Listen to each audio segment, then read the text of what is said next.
13th century Europe, you could be put on trial for something as simple as scolding your neighbor. But the way they proved your innocence, that's where things get truly insane. Imagine having to pick up red-hot iron bar with your bare hands just to prove you didn't steal a loaf of bread. Medieval law wasn't just about prison. It was about public humiliation, bizarre rituals, and punishments that make modern prisons look like a luxury resort. Today, we're looking at the most terrifying and weirdest laws of the Middle Ages. If you're brave enough to see how justice was really served, hit that like button and subscribe so you don't miss our next deep dive into history's darkest corners. If you were dragged into a medieval court, the first thing you would notice is that nobody is interested in whether you actually committed the crime. There are no careful questions, no search for objective truth, and certainly no assumption of innocence. What matters is that something has gone wrong, fear is spreading through the community, and someone must be held responsible. You are not here to be defended. You are here to be judged. Medieval courts were not designed to discover facts.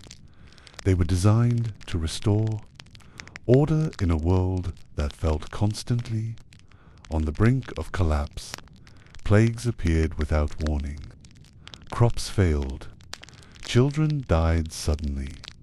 Wars erupted over vague claims and ancient grudges. For people living in this reality, chaos needed an explanation. And when explanation failed, punishment followed. Justice was not about fairness. It was about reassurance. In this world, law and religion were inseparable. God was not a distant figure watching from above. God was believed to be directly involved in everyday life, controlling rain, disease, fertility, and death. If something terrible happened, it was not random. It was a sign, and if a crime occurred, it meant God was already angry. The court's job was not to question that anger, but to respond to it quickly and decisively. This is why medieval justice placed such an extraordinary burden on the accused. Guilt was often assumed from the beginning. Being summoned to court already meant suspicion had taken root. Reputation mattered more than evidence. If you were poor, unfamiliar, socially isolated, or simply disliked, your chances were grim before the trial even began. The idea that the law should protect you from accusation simply did not exist. There were no professional investigators as we understand them today. Crimes were reported by neighbors, rivals, or local officials who often had their own motivations. Testimonies were unreliable, frequently shaped by fear, coercion, or rumor. Written records were rare and literacy was limited. In many cases, the court simply did not know what had happened, but uncertainty itself was seen as dangerous. A crime left unresolved threatened the spiritual safety of the entire community. To solve this problem, medieval courts turned to what they believed was the highest authority, available divine judgment. If humans could not determine the truth, God surely could. This belief formed the foundation of one of the most brutal legal systems in history. The body of the accused became the courtroom. Pain became evidence. Survival became proof of innocence. The logic behind this was deceptively simple. God was just. God was omnipotent. Therefore, God would not allow an innocent person to suffer unjustly. If an accused individual endured a dangerous trial and survived, it meant God had intervened. If they failed, it meant God had spoken against them. From a medieval perspective, this removed human error from the process. The verdict was no longer the responsibility of judges. It was the will of heaven. What this system failed to account for was reality. Human bodies do not respond to faith. Fire burns regardless of moral character. Boiling water does not distinguish between truth and lies. Yet medieval courts treated physical injury as a moral signal. A wound that healed poorly was not a medical outcome. It was a spiritual verdict. Public trials played an important role in reinforcing this worldview. Justice was not meant to be private or humane. It was meant to be seen. Entire villages gathered to watch accusations unfold. Fear, anger, and relief mixed in equal measure. Watching someone suffer was not considered cruelty. It was reassurance that order was being restored and that God's anger was being addressed. For the accused, refusal was rarely an option. Declining a trial by ordeal was often interpreted as an admission of guilt. Submitting to the process, however horrifying, was seen as a sign of faith. Many truly believed that if they were innocent, God would protect them. Others had no choice. The court had power. Resistance only made things worse. Wealth and status could sometimes soften the blow. Nobles and powerful individuals often avoided physical ordeals entirely. Their oaths carried weight. Their social standing shielded them. But for ordinary people, especially peasants and laborers, the system was merciless. The law did not bend for weakness. It exploited it. Confession further complicated matters. Medieval courts prized confession above almost everything else. A confession, even one obtained under pressure, was considered a spiritual cleansing as well as a legal conclusion. Many confessed, hoping for mercy, only to find that confession confirmed guilt rather than alleviating punishment. In a system obsessed with divine judgment, admitting sin could seal your fate. What makes medieval justice particularly disturbing is that it was genuinely believed to be fair. Judges, priests, and spectators were not acting out of sadism alone. They believed they were serving a higher moral order. They believed that suffering revealed truth, and that allowing pain to unfold was an act of righteousness rather than cruelty. If you lived in this world, you would not see the system as broken. You would see it as inevitable. You would pray before your trial. You would hope God noticed you, and when you were ordered to step forward, you would do so knowing that your survival depended not on facts, not on logic, but on whether a violent ritual spared you. This is why surviving a medieval court was never about innocence. It was about endurance, luck, and belief. And in the chapters that follow, as we examine the specific ordeals used to determine guilt, it becomes painfully clear that most people never stood a chance. If a medieval court decided that God should judge your case, one of the most likely outcomes was that your body would be tested with heat, not metaphorical heat, not symbolic fire, actual physical pain designed to leave permanent damage. Among all the ordeals used in medieval Europe, those involving boiling water and fire were considered both reliable and merciful, which already tells you everything you need to know about the system. The logic behind these ordeals rested on a single assumption. God controlled nature. Fire burned because God allowed it to burn. Water scalded because God willed it to do so. If you were innocent, God could suspend these natural laws just long enough to protect you. The court did not need to understand how this would happen. It only needed to believe that it could. One of the most common tests was the ordeal of boiling water. You would be brought before the court, often after days or weeks of imprisonment, stress, and prayer. A cauldron filled with water would be heated until it boiled violently. At the bottom of the pot, a stone or metal object was placed. Your task was simple. Reach into the water and retrieve it. There were variations. Sometimes the object rested shallowly. Sometimes it was deeper. Sometimes you had to plunge your arm up to the wrist. Other times, up to the elbow. The severity of the ordeal often depended on the seriousness of the accusation, though even minor crimes could earn severe treatment if the court felt anxious enough. Once the object was retrieved, your hand would be wrapped in cloth and sealed, often by a priest. This detail was important.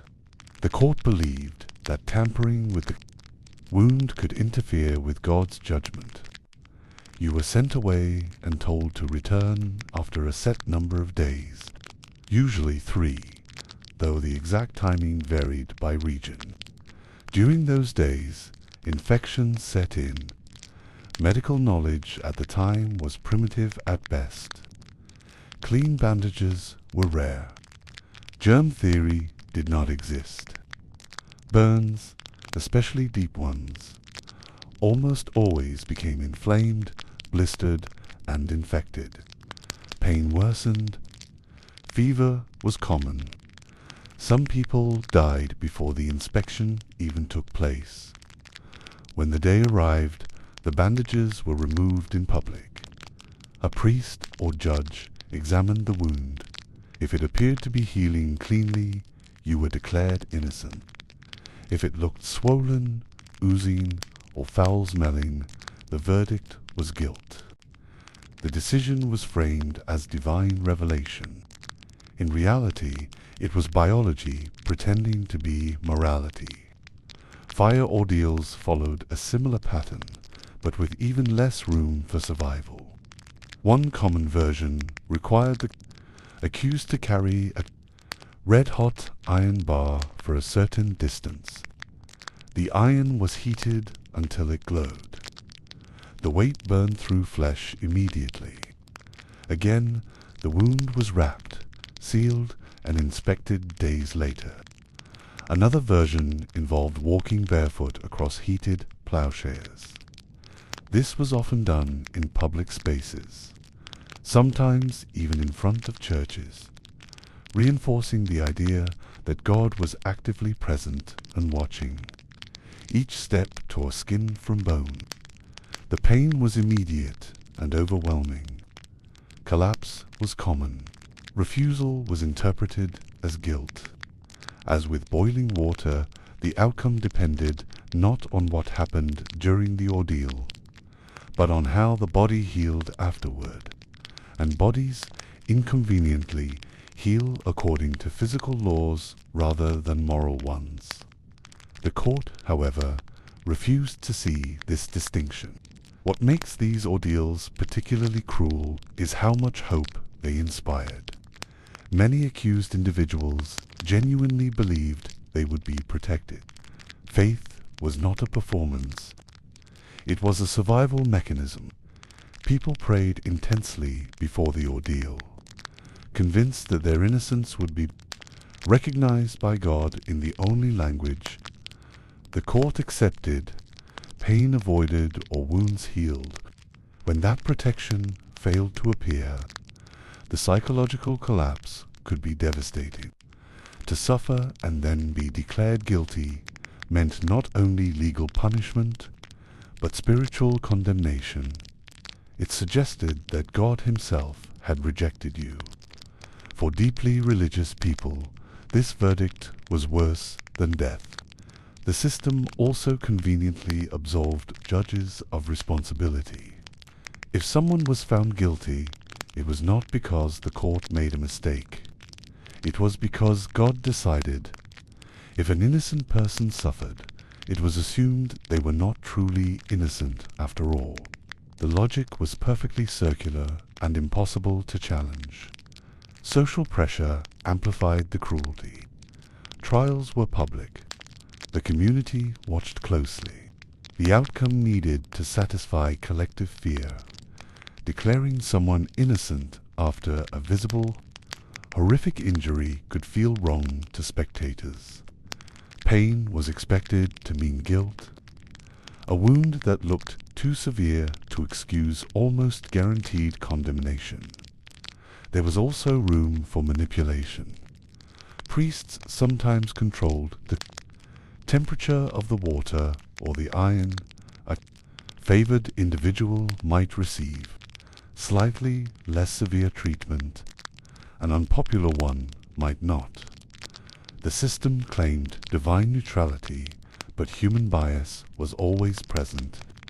Despite this, trial by fire and boiling water persisted for centuries. They were not fringe practices. They were mainstream legal procedures used by established authorities. Kings endorsed them. Churches blessed them. Communities depended on them. The irony is that these ordeals were considered an improvement over earlier forms of justice, compared to immediate execution or mob violence. Ordeal-based trials at least followed a process. They created the illusion of fairness. Everyone knew the rules. Everyone knew the risks. But knowing the rules did not make survival more likely. For most people, especially the poor and physically weak, these ordeals were death sentences delayed by ritual.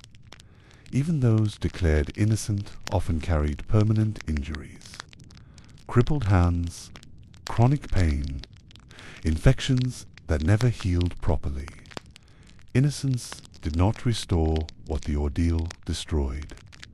This is the reality of medieval justice, a system that confused suffering with truth and faith with evidence. Fire and boiling water were not tools of justice. They were tools of fear, dressed in sacred language. And yet, as horrifying as these ordeals were, medieval courts believed there were even better ways for God to reveal guilt. Methods that did not rely solely on injury, but on something even more unpredictable: water. And in the next chapter, we'll see why being thrown into a river might have been the worst legal test of all. Among all medieval ordeals, trial by water may have been the most deceptively simple, and also the most unforgiving. Unlike fire or boiling water, which at least offered a slim chance of survival through healing, water presented a test where every possible outcome was fatal in its own way. Whether you lived or died mattered less than what the water appeared to say about you. The belief behind the ordeal was rooted in symbolism rather than logic. Water was considered pure, holy, and connected to baptism. Because of this purity, medieval thinkers believed water would reject those tainted by sin. An innocent body would be welcome. A guilty one would be cast away. The problem, of course, was that water does not make moral judgments. It obeys physics. To prepare for the ordeal, the accused was bound tightly with rope. Arms were often tied to the torso. Legs were sometimes bound as well. This was not done to ensure fairness, but to prevent swimming, which would interfere with God's judgment. Once restrained, the accused was taken to a river, pond, or well, often surrounded by a crowd. The moment of release was brief. You were thrown into the water without ceremony. There was no countdown, no final appeal. 1 second you were standing among villagers, the next you were sinking. If your body floated, even partially, you were declared guilty.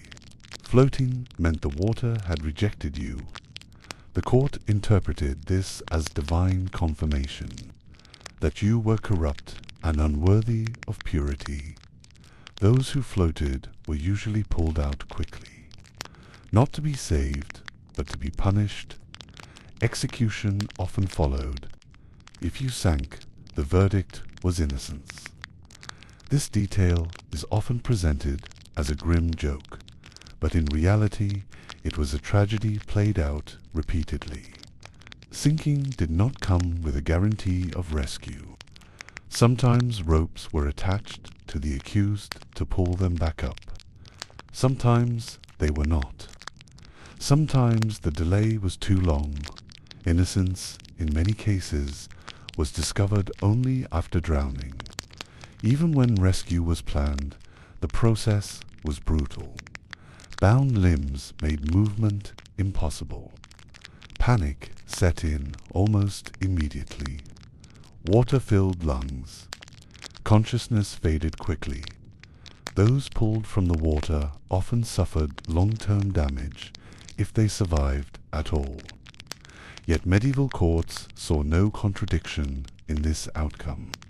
Drowning an innocent person was not considered a failure of justice. It was considered God calling them early, or the unfortunate cost of divine judgment. The system had no mechanism for admitting error. Trial by water was especially common in accusations of witchcraft and heresy, crimes that were difficult to prove and deeply feared. The invisible nature of these alleged crimes made divine testing seemed not only appropriate, but necessary. If witchcraft was supernatural, then only a supernatural verdict would suffice. Women were disproportionately subjected to this ordeal. Social vulnerability, religious superstition, and misogyny combined to make them frequent targets. Widows, healers, and socially isolated women faced accusations with little defense. Once accused, the water awaited. As with other ordeals, public participation reinforced belief. Watching the test was a communal experience.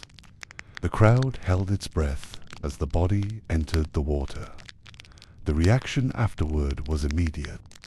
Floating brought relief and confirmation. Sinking brought shock, followed by rationalization. The ordeal also provided a convenient release of responsibility. Judges did not condemn. Water did. If someone died, it was not an execution. It was a revelation. The law washed its hands clean, even as bodies were pulled from the river. What is most chilling is how natural the process felt to those involved. This was not seen as cruelty. It was seen as necessity. In a world governed by divine signs, allowing God to speak through water felt logical. Doubt was dangerous. Certainty, even deadly certainty, was preferable. For the accused, fear was absolute. Unlike fire or iron, which at least involved action, water demanded surrender. There was nothing to hold, nothing to endure, nothing to fight. You were thrown in, and your fate unfolded silently beneath the surface. Many went into the ordeal praying not to float. Survival meant sinking. Panic worked against them. Air trapped in clothing could keep a body buoyant. Natural reflexes betrayed them. Innocence became a physical disadvantage. Those declared guilty were punished swiftly. Those declared innocent were often left traumatized, injured, and socially marked. Accusation alone stained reputations. The court might absolve you, but the community rarely forgot. Trial by water revealed the core flaw of medieval justice more clearly than any other ordeal. The system was not designed to protect life. It was designed to eliminate doubt. Whether that elimination came through execution or drowning was secondary. And yet, despite its brutality, trial by water was trusted. It lasted for centuries. It shaped legal decisions and destroyed countless lives, all while maintaining the illusion that God was personally overseeing every verdict. But water was not the only way medieval courts let fate decide. Sometimes, instead of testing the body against nature, they turned to violence between humans, convinced that God would guide the stronger hand. That belief gave rise to another deadly practice, trial by combat. When medieval courts decided that pain and nature were not enough to reveal the truth, they turned to violence. Trial by combat was one of the most dramatic expressions of medieval justice, and also one of the most revealing. It was based on the belief that God would not allow the righteous to lose. Victory itself became evidence. Survival became proof. In theory, trial by combat was meant to resolve disputes when testimony conflicted and no clear judgment could be reached. Instead of boiling water or fire, the accused and accuser would face each other in physical combat. The winner would be declared innocent. The loser would be declared guilty, regardless of the original accusation.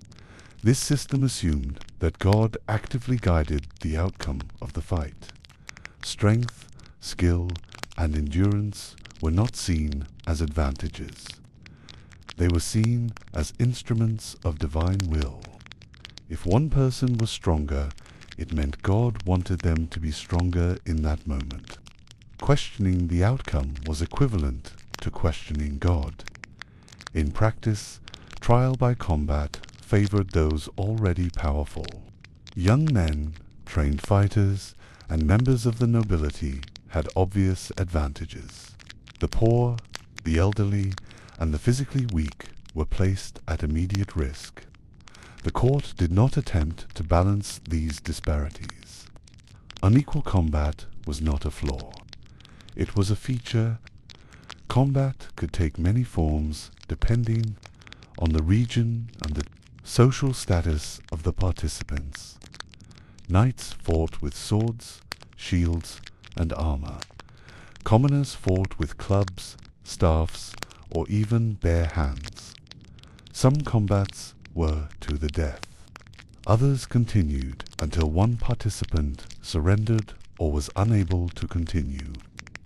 Surrender, however, did not always mean survival. Admitting defeat was often treated as an admission of guilt. The losing party could be executed shortly after the fight ended.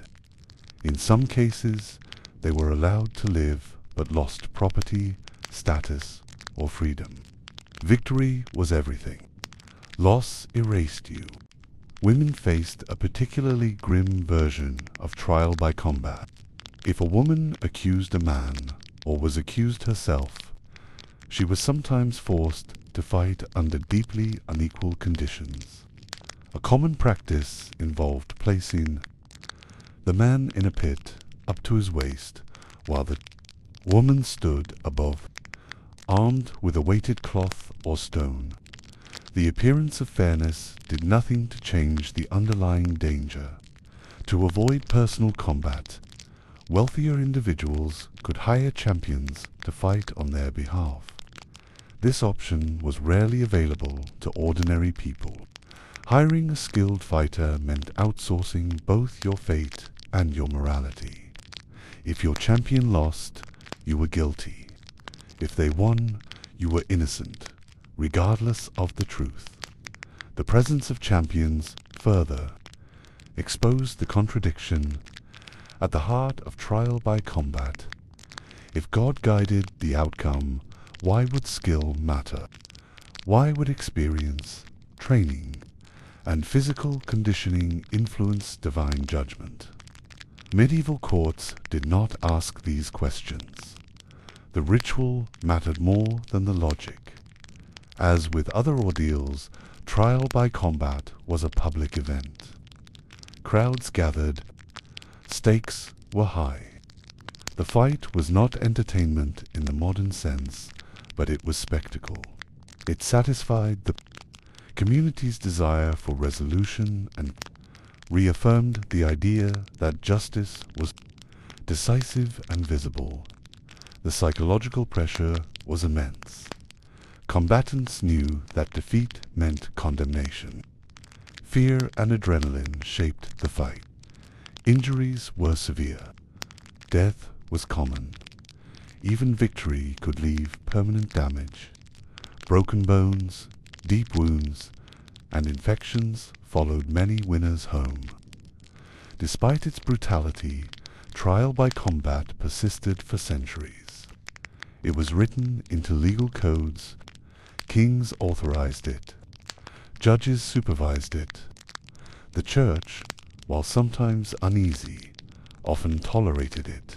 The belief that God would intervene was too deeply ingrained to abandon easily. What made trial by combat particularly dangerous was how final it felt. There was no appeal, no reconsideration. Once the fight ended, the verdict was set. Justice did not evolve. It concluded violently. For the accused, trial by combat was less about proving innocence and more about surviving long enough to be declared righteous. Truth had no role in the outcome.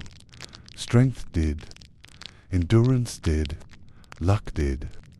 God, if present at all, was silent. In many cases, people accepted this outcome without protest. Living in a world where divine judgment governed everything, trusting God to decide through violence felt natural. To question the system was to risk appearing faithless. But over time, doubts began to surface. Not because medieval society suddenly became compassionate, but because the system was too unreliable even by its own standards. Too many questionable outcomes. Too many powerful people winning. Too many weak people dying. Eventually, even the Church began to grow, uncomfortable with being associated with so much bloodshed, and when religious support began to fade, the entire foundation of order-based justice started to crack. In the next chapter, we'll see how that shift began, and why medieval courts slowly started to move, away from letting pain and violence speak for God. For centuries, medieval courts relied on ordeals because they believed God was actively participating in every verdict. But over time, something uncomfortable became impossible to ignore.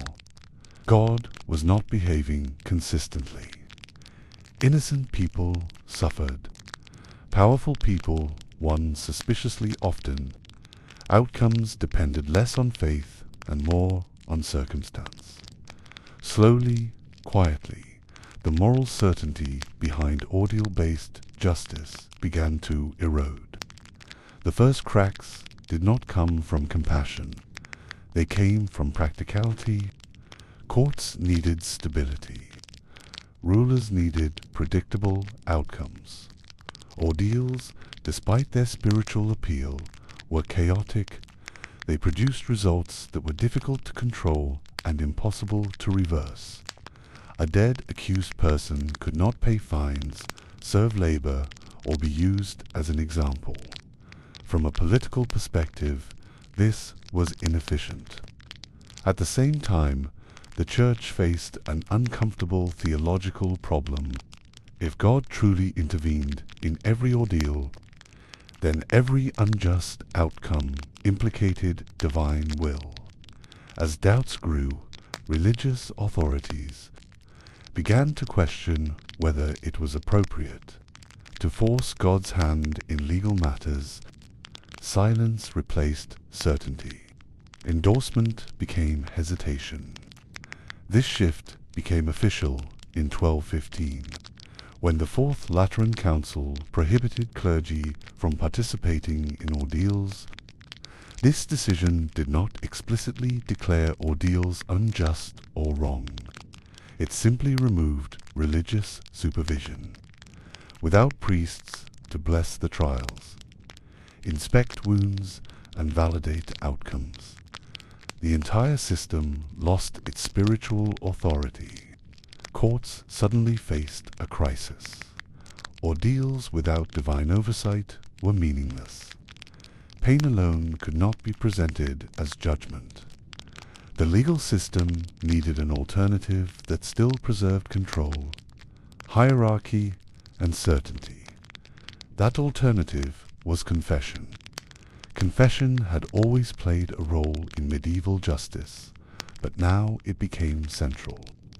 Courts began to prioritize admissions of guilt, not as a spiritual act, but as a legal solution.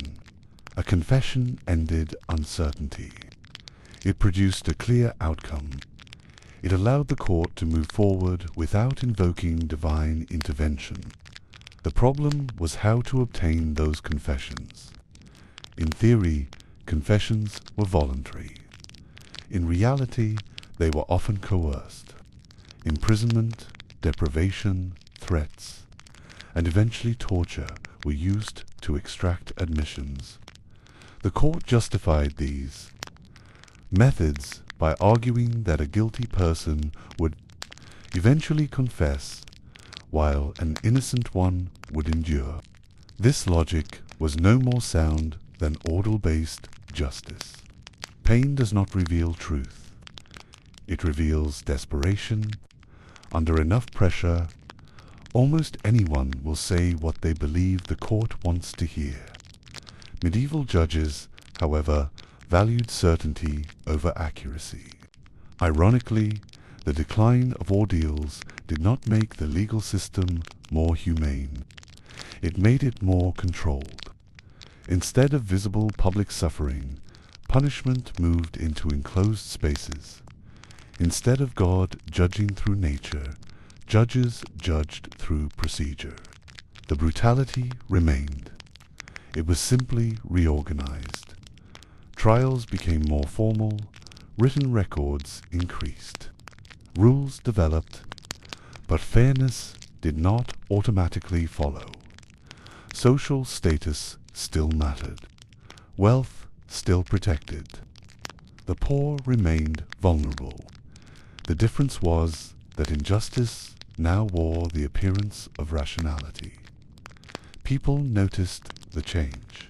Ordeals had been terrifying, but they were honest in their cruelty. Confession-based justice felt more calculated, less sacred, more human, and humans, as medieval society slowly realized, were deeply fallible. The memory of ordeals did not disappear overnight. They lingered in folklore, in local customs, and in collective fear. Parents warned children. Priests referenced them in sermons. The threat of divine testing remained a powerful deterrent even after. The practice faded. What replaced ordeals was not a modern legal system, but a transitional one. Courts struggled to balance religious authority with administrative control. Justice was no longer performed entirely in God's name, but it was not yet accountable to reason either. This period of transition marked a turning point. Medieval justice was evolving, but not necessarily improving. Pain still mattered, confession still ruled, and the accused was still expected to prove innocence rather than be protected by it. Yet something fundamental had changed. God was no longer standing visibly in the courtroom. The responsibility for judgment had quietly shifted back into human hands. And as history repeatedly shows, human judgment comes with its own dangers. In the next chapter, we'll examine who suffered most during this transition, and why medieval courts continued to fail the very people they claimed to protect. Even as medieval justice evolved and ordeals slowly faded, the people most likely to be crushed by the system remained the same. Change did not arrive evenly, and it did not arrive kindly. The decline of divine trials did not mean the rise of fairness. It simply meant that the burden of judgment shifted. While the targets stayed consistent, the poor were the most exposed. Without wealth, education, or influence, they had little protection against accusation. Legal procedures, however formal they became, were inaccessible. Fines were impossible to pay. Legal representation was non-existent. Prison time meant starvation or disease. Survival depended less on innocence and more on endurance. Women faced particular vulnerability. Their legal status was often tied to fathers, husbands, or male guardians. Widows, in particular, existed in a dangerous gap. Without male protection, they were visible, independent, and therefore suspicious. Accusations against them spread easily and were difficult to counter. Crimes associated with women, such as witchcraft, adultery, or moral corruption, were vague by design. They relied on reputation rather than evidence. Courts did not need proof when belief was enough. The shift away from ordeals did nothing to protect women from these accusations. In some cases, it made matters worse. Foreigners and travelers also suffered disproportionately. Without local reputation, they were defenseless against rumor. Their unfamiliar customs, language, or appearance made them easy targets. When something went wrong in a community, outsiders were often the first blamed. Religious minorities lived under constant risk. Accusations of heresy carried enormous weight. Unlike theft or violence, heresy threatened spiritual order. Courts treated it as an existential danger. Confession was aggressively pursued. Punishment was severe. Doubt was considered contamination. What united all these groups was their lack of credibility. Medieval justice valued social trust over objective truth. If the court did not trust you, your words carried little weight. Confession or suffering became the only path to resolution. Imprisonment itself was punishment. Cells were dark, damp, and overcrowded. Food was scarce. Disease spread quickly. Trials could be delayed indefinitely. Many accused people died before any verdict was reached. Their deaths were rarely questioned. Fear shaped every interaction with the law. People avoided conflict not because they trusted justice, but because they feared accusation. Silence was safety. Obedience was survival. This atmosphere reinforced authority while eroding community trust. Despite this, medieval courts continued to frame their actions as necessary and righteous. Protecting social order justified harsh outcomes. Mercy was seen as weakness. Doubt was seen as danger. The law was not meant to protect individuals.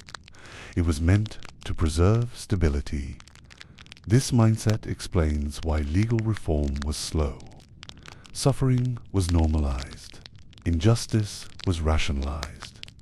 each individual case was absorbed into a larger narrative of divine will or social necessity. Over time, however, the accumulation of harm became impossible to ignore. Stories spread, patterns emerged. People noticed who always lost. They noticed who always survived, and they noticed that truth rarely seemed to matter. The law's failure was not sudden. It was gradual, a slow realization that something was deeply wrong, even if no one could articulate exactly what should replace it. By the late medieval period, courts were no longer relying on ordeals, but they had not yet developed principles like presumption of innocence or rights of the accused. Justice existed in an uncomfortable middle space, neither sacred nor fair. For those caught in this system, survival remained uncertain. The court was still a place of fear, still a place where outcomes were unpredictable, still a place where accusation alone could destroy a life. And as the legal system struggled to define itself, one thing remained constant: the human cost. In the next chapter, we'll explore how medieval punishment extended beyond the courtroom, and how surviving a trial did not mean escaping the consequences. Surviving a medieval trial did not mean returning to a normal life. In many cases, it was only the beginning of a slower, quieter punishment that followed the accused long after the court had moved on. Justice did not end with a verdict. It lingered in body, reputations, and memories, shaping lives in ways no sentence ever recorded. Punishment in medieval society extended far beyond prisons or executions. It was designed to mark, to remind, to warn others. Even those declared innocent often carried visible scars from ordeals or confinement. Burned hands, damaged feet, chronic pain, and untreated infections became permanent reminders of an accusation that may never have been justified. Social punishment was often worse than physical injury. Reputation mattered deeply in small communities where everyone depended on one another. Once accused, trust rarely returned fully. Neighbors whispered. Opportunities disappeared. Innocence declared by a court did not erase suspicion. It only silenced it temporarily. Public shame played a central role in maintaining order. Stocks, pillories, and public displays of punishment turned justice into spectacle. The goal was not rehabilitation. It was deterrence. Watching someone suffer publicly reinforced obedience and fear. The community learned what happened to those who stepped out of line. Even minor offenses could result in humiliation that lasted a lifetime. Being labeled dishonest, immoral, or sinful could isolate an individual socially and economically. Marriage prospects vanished. Trade relationships collapsed. Survival became difficult even without formal punishment. For those found guilty, consequences were often absolute. Execution was common, but not always immediate. Some were imprisoned indefinitely. Others were forced into labor. Banishment stripped individuals of community protection, effectively turning them into wanderers with little chance of survival. The cruelty of medieval punishment was not hidden. It was intentional. Justice needed to be seen to work. Pain needed witnesses. Fear needed reinforcement. Mercy threatened order. What is striking is how normalized this suffering became. Children grew up watching punishment as part of daily life. Violence was not exceptional. It was educational. The law taught through pain. Slowly, rulers and courts began to recognize that terror alone was not sustainable. Stability required participation. Participation required some sense of fairness, however limited. This realization did not come from empathy. It came from necessity. A legal system that destroyed too many lives undermined its own authority. As medieval society edged toward change, punishment became more regulated. Sentences were standardized. Procedures documented. The appearance of rationality increased, even if the outcomes remained harsh. Still, for those living through it, justice remained something to fear rather than trust. The courtroom was not a place of protection. It was a place of risk. Surviving a trial meant enduring not only judgment, but the long shadow it cast. Your body remembered. Your community remembered. The law moved on, but you did not. And as medieval courts tried to balance authority with control, one final question remained unresolved. If justice could harm so deeply, who was it really for? That question lingers into the next chapter, where we examine how medieval justice shaped obedience, belief, and fear itself. Medieval justice was not only about punishing crime, it was about shaping behavior long before a crime ever occurred. The courtroom, the scaffold, and the public square all served the same purpose: to remind people what happened when authority was questioned and order was disturbed. Fear was not a side effect of the system. It was the foundation. People learned the law not by reading it, but by watching it in action. They saw neighbors accused, dragged away, tested, punished, and sometimes erased. These experiences taught obedience more effectively than any written rule ever could. You did not need to understand the law. You only needed to fear it. This fear seeped into daily life. Disputes were avoided. Silence became a strategy. Speaking to freely carried risk. Accusing someone was dangerous, but being accused was worse. People learned to blend in, to appear ordinary, to avoid attention. Standing out invited scrutiny, and scrutiny invited judgment. Religion reinforced this obedience. Legal punishment and divine punishment were intertwined so tightly that resisting one felt like resisting the other. To challenge a verdict was to challenge God's will. To question authority was to invite spiritual danger.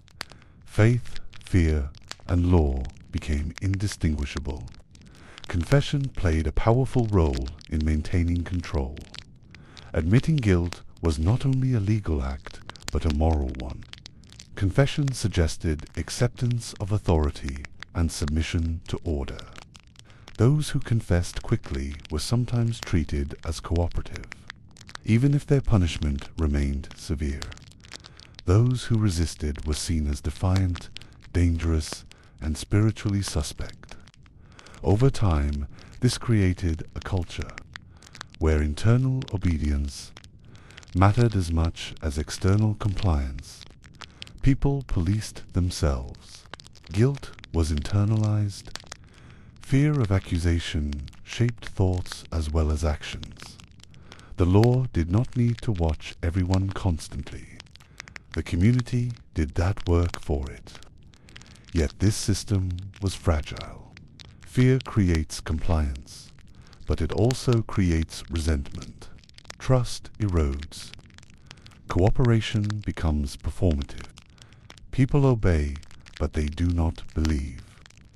They survive, but they do not feel protected. Medieval courts often mistook silence for agreement. In reality, silence was self-preservation. Beneath obedience lay anxiety and anger, quietly accumulating. As societies grew larger and more complex, this tension became harder to manage. Trade expanded. Cities grew. Diverse populations interacted. Fear alone could no longer regulate behavior effectively. Too many people, too many disputes, too many interests collided. The legal system began to feel outdated, not because it was cruel, but because it was inefficient. Rulers needed cooperation, not just submission. They needed systems that encouraged participation rather than avoidance. Slowly, ideas began to change. Not suddenly, not universally, but enough to matter. Concepts like intent, testimony, and procedure gained importance. Pain lost some of its authority as proof. The idea that truth could be investigated, rather than revealed through suffering, began to take hold. These changes were uneven and fragile. Medieval justice did not transform overnight into modern law, but the grip of fear loosened slightly, and in that loosened space the possibility of reform appeared. Still, for those living during the transition, little comfort was offered. The system was changing, but people remained vulnerable. Accusation was still dangerous. Courts were still unpredictable. Survival still depended on factors beyond truth. Fear had shaped medieval justice for centuries, and even as it began to fade, its influence remained embedded in legal traditions long after ordeals ended. In the next chapter, we'll look at how echoes of medieval justice still appear in modern legal systems, and why the instinct to punish before understanding has never fully disappeared. Although medieval courts eventually abandoned ordeals, they never truly abandoned the mindset that created them. The rituals changed, the language softened, and the violence became less public. But the instinct remained the same. When faced with uncertainty, legal systems still search for shortcuts. They still look for ways to turn doubt into certainty, even when that certainty is artificial. The most enduring legacy of medieval justice is the assumption that suffering reveals truth, while modern courts no longer boil hands or throw people into rivers. They still rely heavily on pressure. Interrogations push suspects to confess. Long detentions exhaust resistance. Legal processes themselves become a form of punishment before guilt is ever established. False confessions are not a medieval phenomenon. They are a modern one as well. People confess to crimes they did not commit to escape pressure, fear, or exhaustion. The logic behind these confessions echoes medieval reasoning. An innocent person would endure. A guilty one would break. History has repeatedly proven this assumption wrong. Public opinion plays a similar role today to medieval crowds. Media coverage, social judgment, and online outrage often decide guilt long before a trial concludes. Reputation is damaged instantly. Even acquittal cannot fully undo the harm. In this sense, modern society has perfected what medieval justice only began. Another echo appears in how certain groups remain more vulnerable than others. Poverty, social isolation, and lack of power still increase the risk of accusation and punishment.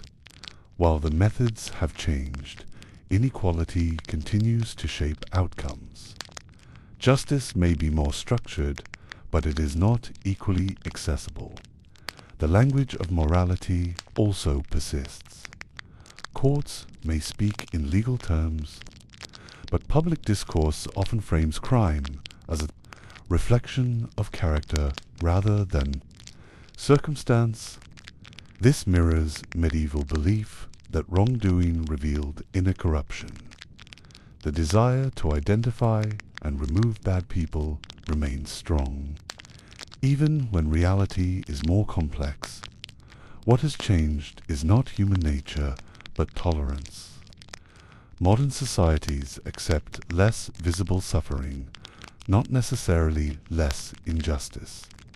Pain has moved behind closed doors, into courtrooms, prisons, and bureaucratic processes. The spectacle is gone, but the consequences remain.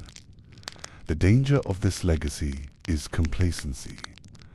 Medieval justice looks absurd in hindsight because its cruelty was obvious. Modern systems appear rational because their violence is quieter. This makes them harder to question. History does not repeat itself exactly, but it rhymes. The medieval court believed it was fair because it followed procedure and invoked higher authority. Modern courts believe they are fair for similar reasons. Both rely on trust in systems rather than outcomes. Understanding medieval justice is not about mocking the past. It is about recognizing patterns that persist, the urge to punish before understanding, the comfort of certainty over truth, the willingness to sacrifice individuals for perceived order. These instincts did not disappear with the Middle Ages.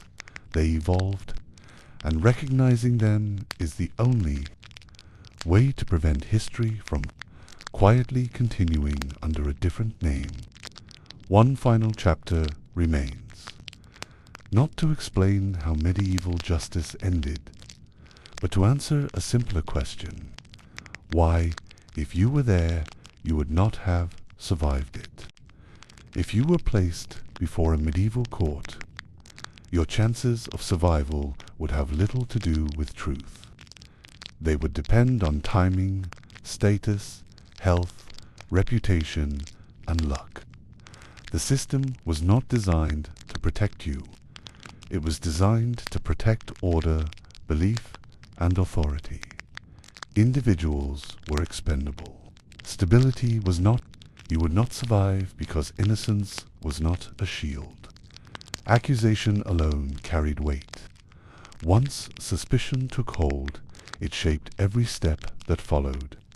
The court did not begin by asking what happened. It began by asking how certainty could be achieved as quickly as possible. You would not survive because your body would be treated as evidence. Pain would be interpreted as meaning. Injury would be read as judgment. Healing would be mistaken for virtue. Biology would be confused with morality. And your survival would hinge on processes no human could control. You would not survive because the law did not see you as an individual, but as a problem to be resolved. Your suffering reassured others. Your punishment restored balance. Your fate served a purpose beyond you. You would not survive because fear mattered more than fairness. The court needed to demonstrate power. Mercy risked doubt. Doubt risked disorder. In a world terrified of chaos, cruelty felt necessary. You would not survive because faith was weaponized. God was placed in the position of judge, not to deliver justice, but to justify outcomes humans could not explain. When God remained silent, the silence was interpreted as consent. You would not survive because the system rewarded strength, wealth, and conformity. Those who fit comfortably within social expectations were protected. Those who did not were exposed. Difference invited danger. Vulnerability invited suspicion. You would not survive because even survival came at a cost. Those declared innocent often left broken, scarred, and marked. The law could absolve you, but it could not restore what it destroyed. Medieval courts believed they were just. They believed they were righteous. They believed they were necessary. And in that belief, they caused immense harm without hesitation. Looking back, it is easy to judge them. But the more uncomfortable truth is this: systems do not need to be cruel to be dangerous. They only need to be certain. The medieval court failed not because it lacked intelligence, but because it trusted the wrong things: pain, authority, faith without accountability. And that is why you would not have survived it. Not because you were guilty, but because the court never needed you to be. And that's just a glimpse into the truly bizarre world of medieval justice. If you found yourself intrigued, horrified, or just a little bit relieved to be living in the 21st century, then you're exactly the kind of history buff we're building a community for. Don't let these forgotten stories stay buried. Hit that subscribe button to ensure you don't miss our next deep dive into history's most shocking truths. And if you want to know how medieval people actually cleaned themselves, check out this video right here.